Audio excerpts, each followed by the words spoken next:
Before we start, I need you to understand something. This is not a list of the most violent men in American history.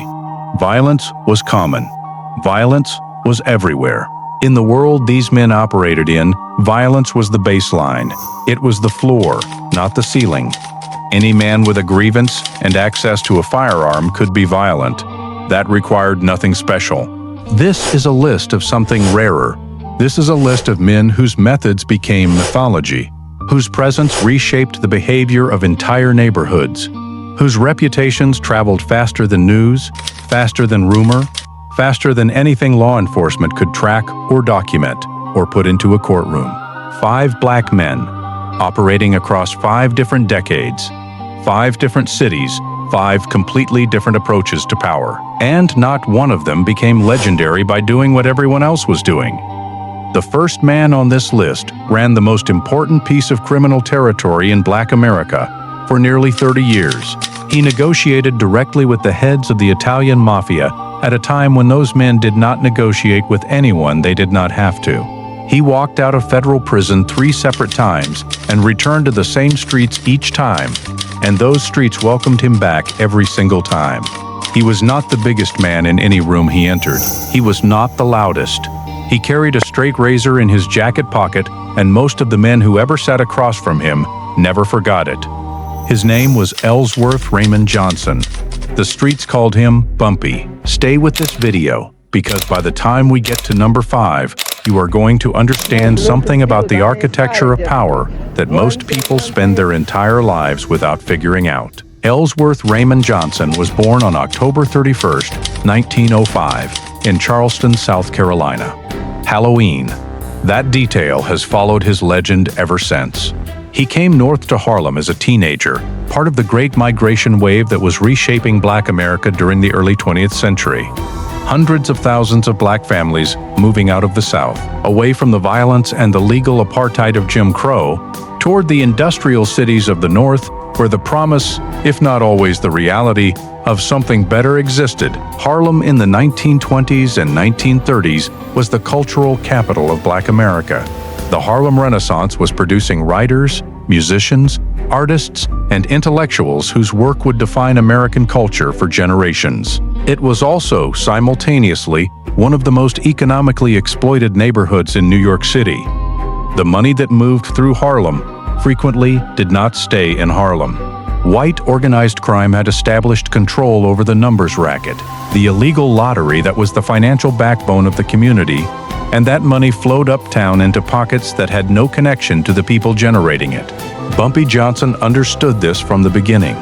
He apprenticed under Stephanie St. Clair, a Caribbean-born numbers queen who was one of the most formidable figures in Harlem's underground economy. St. Clair had built her operation from nothing and had been fighting the encroachment of white organized crime on her territory for years. When Dutch Schultz, one of the most feared mob figures in New York, moved to take over the Harlem numbers racket in the early 1930s, it was Bumpy Johnson who became the instrument of resistance.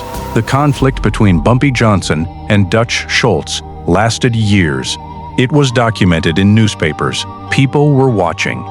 And what people saw was something that had not happened before in that particular world.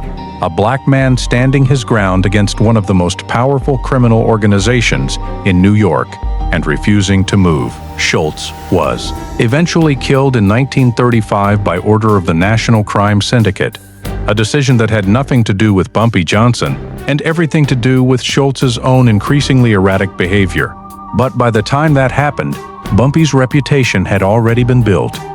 He had survived a war with Dutch Schultz. That fact alone placed him in a category that very few men occupied. Now, the Razor. People who knew Bumpy Johnson personally, former associates, Harlem residents who interacted with him over the decades, described him in remarkably consistent ways. Quiet, precise, exceptionally well-read. He carried books. He played chess at a competitive level. He wrote poetry. He quoted Shakespeare in conversations with people who had never read Shakespeare. And he did it without condescension, the way a man does who has genuinely absorbed the material rather than performed it. And he kept a straight razor in his jacket at almost all times. The razor was not chosen randomly. It was not an affectation. In the world Bumpy Johnson operated in, the choice of weapon said something specific about how a man thought. A gun is a long-range instrument. A gun says, I will handle this situation from a distance. I will create space between myself and the problem and resolve it from there. There is a remove built into a firearm, a psychological remove as well as a physical one. A razor requires the opposite. A razor requires closeness, arm's reach. It requires a man to be present in a confrontation in a way that most men, even men who consider themselves fearless, find genuinely difficult to sustain. To carry a razor and to have a reputation for using it means something very specific. It means you are not frightened of closeness. You are not frightened of consequence. You have made your decision before the situation has fully developed. You are, in a precise technical sense, already Feeney, head with a conversation that the other person thinks has not started yet. Former Harlem figures who knew Bumpy described him in exactly those terms. They said he entered rooms already done. That negotiations with him had an unusual quality because the outcome felt predetermined, not through threat or intimidation, but through a kind of certainty that he carried in his posture, in his stillness, in the way he listened without apparent urgency. The razor was the physical expression of that certainty. Now, here is the dimension of Bumpy Johnson's story that separates him from almost everyone else on this list. He did not just operate in Black Harlem. He operated at the precise intersection of Black Harlem and the Italian Mafia during one of the most complicated periods in American organized crime history. After Dutch Schultz's death, Lucky Luciano moved to consolidate control over the Harlem Numbers operation. There was a negotiation, and Bumpy Johnson sat across the table from Lucky Luciano. He negotiated a deal. He got terms. He walked out of that meeting with an arrangement that gave him operational control over the Harlem territory in exchange for a percentage going to the Luciano organization. No one else had done that. The specific terms of what Bumpy walked out with, the degree of autonomy, the recognition of his authority within his own territory, were not what Italian organized crime typically offered to black crime figures, who were more frequently given ultimatums than negotiations. He later maintained a relationship with Frank Costello, who succeeded Luciano as one of the most powerful figures in New York organized crime. In every single one of these rooms, Bumpy Johnson was the minority. In every single one of these rooms, the structural power was arrayed against him. In every single one of these rooms, he walked in with a razor in his pocket and walked out with what he came for. That is not violence as a weapon, that is psychology as a weapon. With the razor as its physical anchor, Bumpy Johnson served 3 separate federal sentences. He walked out of prison each time, in 1946, in 1952, and in 1963, and returned to Harlem, and Harlem received him. The streets did not reorganize around someone else while he was gone. They waited. He died on July 7, 1968, in Wells Restaurant on 7th Avenue in Harlem. Heart failure. He was 62 years old and eating dinner. The Federal Bureau of Narcotics had an active case against him at the time of his death. They never closed it. In December of 1977, a full-color photograph of Leroy Nicky Barnes appeared on the cover of the New York Times Magazine. He was wearing a tailored suit. His expression was composed. He looked directly into the camera with the kind of stillness that most people cannot sustain for a professional photograph, let alone a cover shoot for one of the most circulated magazines in America. The headline next to his face said, "Mr. Untouchable." To understand why Barnes did this, and make no mistake, it was a deliberate decision, you need to understand what the preceding years had looked like. Barnes had risen through Harlem's heroin trade during the late 1960s, building an organization that federal investigators would later describe as one of the most structured black crime operations they had ever documented. He modeled it deliberately on the Italian Mafia's commission system. He called it the Council. 7 men, each running their own operation, each contributing to a shared structure that provided mutual protection, supply chain access, and conflict resolution. This was not improvisation. This was studied, deliberate organizational design. By the mid-1970s, the Council controlled a substantial portion of heroin distribution across Harlem and the Bronx. Federal estimates of the organization's revenues during peak years were significant enough that investigators struggled to fully document the money flows. Barnes had also been arrested. Multiple times, he had faced charges that should have ended his operation. He had walked out of courtrooms while prosecutors watched. The New York Times cover was the announcement of that track record. It was Barnes telling New York, telling the country, that he had played the game on the government's terms in the government's courts, and the government had lost. He was broadcasting untouchability. Here is what he could not have fully anticipated. President Jimmy Carter saw the magazine cover. In the account that has been documented through subsequent reporting and interviews, Carter contacted the Justice Department directly. He wanted to know how this was possible. He wanted to know why this man was on the cover of a magazine, openly projecting the message that the federal government could not touch him. The investigation that followed was not a routine organized crime case. It was a response to a public challenge. Barnes was convicted in 1978 on federal drug conspiracy charges. Life in prison, no possibility of parole. And then, while serving that sentence, Barnes made a decision that nobody in his world have never forgiven. He began cooperating with federal investigators. He provided information and testimony that led to prosecutions of former associates, including members of the council he had built. The man who had his face on the cover of the New York Times magazine as Mr. Untouchable became, in federal records, a government cooperating witness. His weapon had a recoil he did not see coming. The persona he built, that projection of absolute invulnerability, that public challenge to law enforcement, brought exactly the kind of institutional response that a lower-profile operation would never have generated. A president noticed. The full resources of the federal government were organized specifically around disproving the claim Barnes had made on that magazine cover. Barnes was released from federal witness protection at some point in the years following his cooperation. His current location has never been publicly confirmed. What his story demonstrates, and this is the part that matters most for understanding how weapons work, is that a persona is a two-sided instrument. On one side, it protects. It creates space. It makes people hesitant to move against you. On the other side, it is a public commitment. It is a statement of position that others can use to aim at you. The bigger the persona, the larger the target it creates. Barnes built the largest possible persona, and it worked until the day it worked against him. On April 11, 1973, Frank Matthews appeared before a federal judge in Brooklyn, New York. He was facing serious federal narcotics charges. The prosecution had spent considerable resources building the case. Matthews was released on a bond of $500,000, an enormous sum at the time reflecting the court's assessment of both his resources and his flight risk. He never came back. Frank Matthews walked out of that courtroom and disappeared.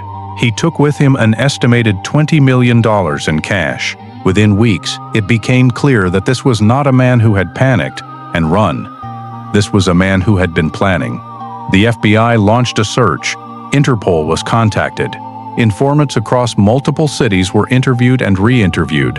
Tips were followed to multiple countries. More than 50 years later, the federal case file on Frank Matthews remains officially open. He has never been captured. He has never been confirmed dead. He remains A.S. of this recording, one of the most successful fugitives in the history of American federal law enforcement. He was 32 years old when he disappeared. To understand the disappearance, you have to understand the mind that executed it. Matthews grew up in Durham, North Carolina. He moved north and established himself in New York's drug trade during the late 1960s. What he built over the following years was not just large, it was architecturally sophisticated in a way that distinguished him from almost every other figure operating at the time. He built in compartments. People who worked in one section of his operation did not know the people working in another section. Supply, distribution, and revenue were handled through separate channels that did not intersect at the level of personnel. Each layer knew what it needed to know, and nothing more. This was not paranoia. This was engineering. Federal investigators who worked his case described in subsequent interviews the difficulty of building a complete picture of the operation precisely because of this structure. Each informant, each arrested associate, could provide one piece. The pieces did not connect easily. Matthews had built something that could not be seen from any single vantage point. He also did something that essentially no black organized crime figure had accomplished before him. He established direct supply relationships with Colombian sources. He cut out the Italian intermediaries who had previously controlled that access as a matter of course, as a structural feature of the market. Other operators paid a premium to go through those intermediaries. Matthews went around them entirely. This required relationships, trust building, and logistical capability that most operations simply did not have. Matthews had all three. His network reached more than 20 states at its peak. The scale of revenue his operation generated during its most active period has never been fully documented because full documentation was never possible. And then he left.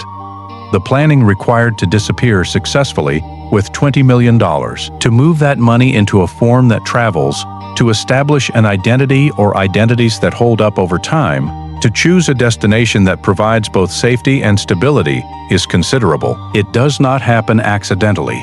It does not happen in the weeks after an arrest. Frank Matthews had been thinking about an exit long before he needed one. His weapon was architecture, the invisible kind that cannot be mapped from the outside and cannot be dismantled from the inside because the people inside it do not know its full shape. He applied that same architectural thinking to his own disappearance. He built a way out that held. Whether Frank Matthews is alive today, in his early 80s, somewhere outside American jurisdiction, or whether he did not survive the years following his escape, is genuinely unknown. Both are plausible.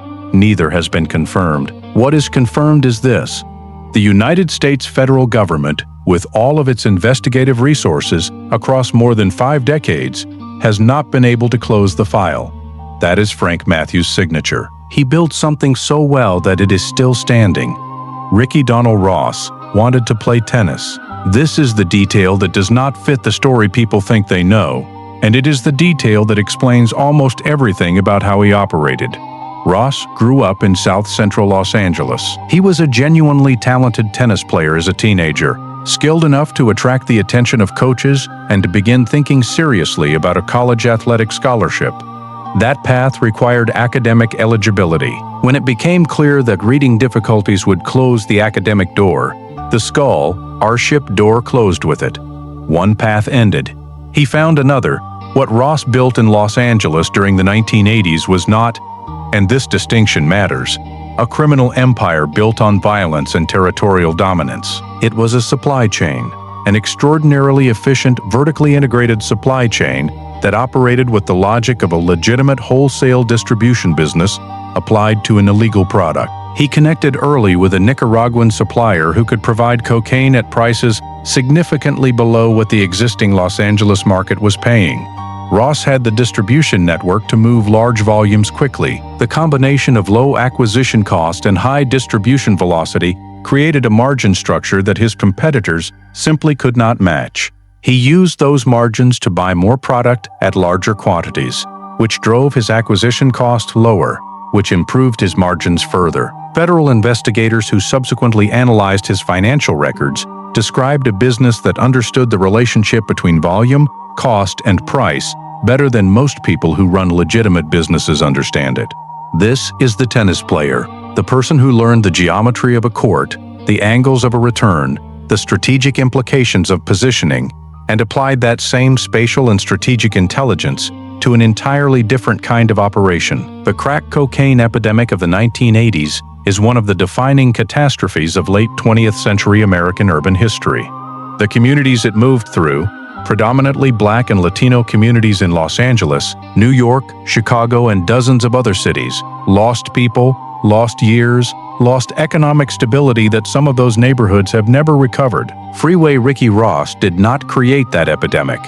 He was one node in a system that included international drug producers, transnational trafficking organizations, domestic distribution networks, policy decisions that created sentencing disparities that lasted for decades, and law enforcement priorities that shaped which communities bore the weight of enforcement and which did not.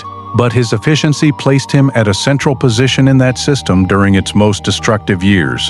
The scale of his operation? Federal estimates put his revenues at figures that were almost impossible to fully document, meant that his supply chain was moving product into communities at a volume that other distributors were not matching. Scale in an illegal market is the most dangerous thing that exists.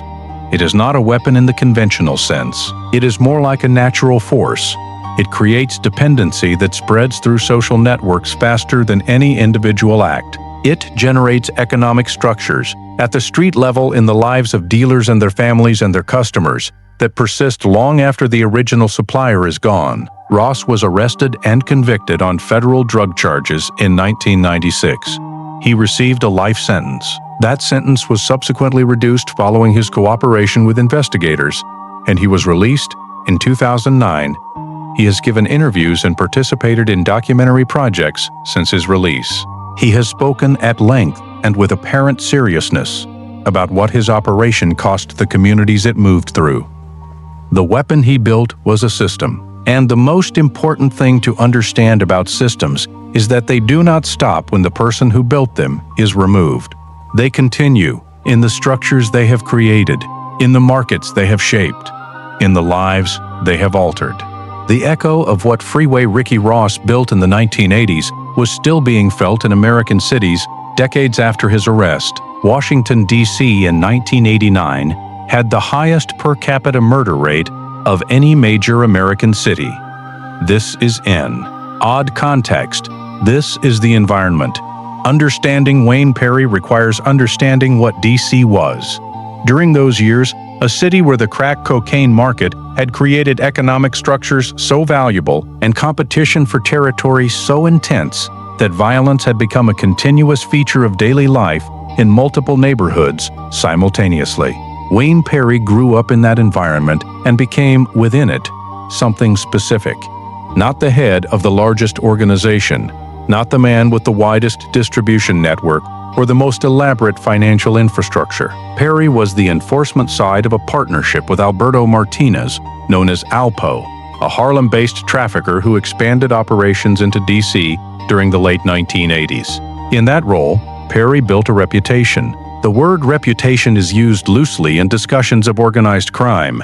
It is used to mean fame or notoriety or the general awareness that a person is dangerous. That is not the precise meaning here. Perry's reputation was something more specific and more functional than fame. Former law enforcement officials who worked organized crime in D.C. during the late 1980s and early 1990s, investigators who subsequently gave interviews and spoke publicly about what they observed during that period, have described Perry's reputation in a particular way. They said it functioned as an environmental feature, like weather, not a factor that individual people chose to account for, but a condition that everyone in a certain geography automatically incorporated into their decisions. This is what a reputation at that level actually does. It runs continuously without requiring activation. It enters rooms before the person does. It shapes the behavior of people who have never met the person and may never meet them.